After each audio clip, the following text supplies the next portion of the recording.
Hello everyone, welcome to my channel. I hope everyone is having a wonderful day. Before starting the video, please go ahead and hit the subscribe button and give this video a like up.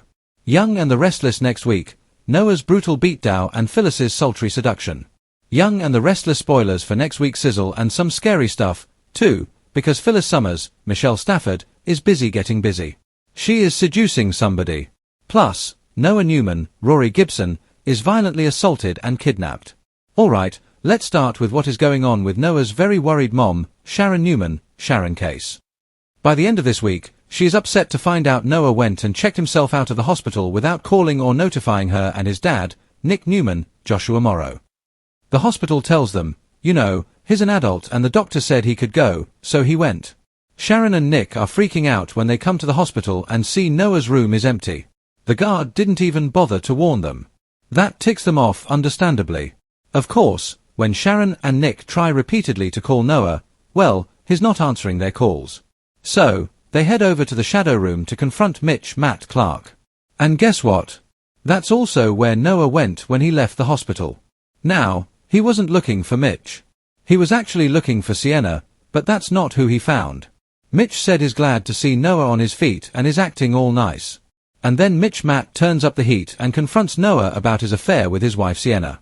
But like all cheaters, of course, Noah denies it. And he claims he and Sienna are just friends. Mitch does not buy it and says Noah repaid his kindness by sleeping with his wife. Mitch calls Noah a liar and a cheat and wants to know if he slept with Sienna in their marriage bed. Then sketchy cop Detective Burrow, Matt Cohen, shows up with questions for Noah about the accident. Burrow wants to take Noah for a drive out to the crash site to see if it jogs his memory, but he doesn't want to go with the detective. He says he's got to go meet his parents, Sharon and Nick.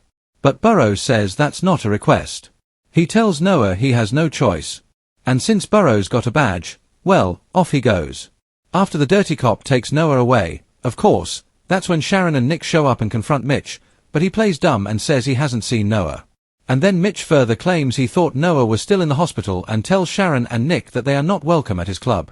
Sharon and Nick are threatening to force the truth out of Mitch after they ask him where Sienna is and maybe she's seen Noah. So Mitch tells Nick, I have no idea where Sienna is. And even if I knew, I wouldn't tell you and Sharon, you need to go away. Matt says that Noah is probably trying to get away from Nick and Sharon because they are annoying helicopter parents and Nick and Sharon are threatening to call the cops. And Matt says, fine, I'll have you arrested for trespassing and threatening me. And Nick says if Matt did anything to Noah, he's a dead man. Yet another threat. So next week we are going to find out what happened after bad guy Detective Burrow took Noah from the shadow room. Looks like Burrow also snatched Sienna because Noah is unconscious and Sienna's trapped with Noah. They're in some sort of room. Looks like they're locked in maybe a cell, probably just some basement room somewhere. And Sienna is trying desperately to wake up Noah.